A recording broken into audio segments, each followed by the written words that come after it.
111-115.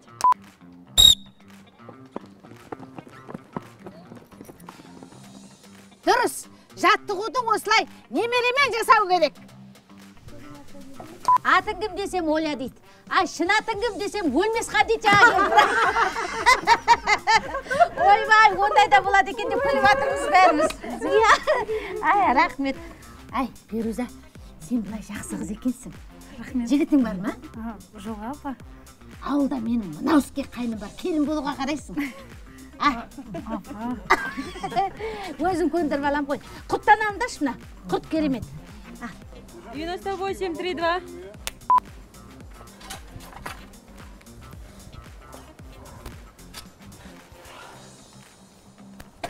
Жаным, досым, қалайсың? Жақсы. Оралумен, братан. Рахмет. Жаным, қалай, дұрыс емделіп келдің бе? Жақсы болды, күшті болды. Дұрыс па бері? Емдерім әдемі. Жоқ, ондай жоқ менде. Жумадық қой емдегенімді. Саған психологқа бару керек болсын. 106-31. Алихан? Алихан? Алихан? Алихан? Алихан? Алихан? Алихан? Алихан?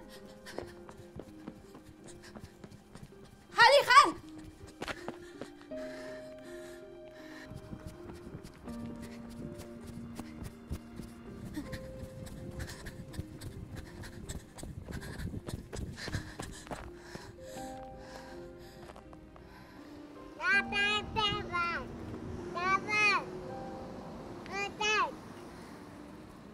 Papa.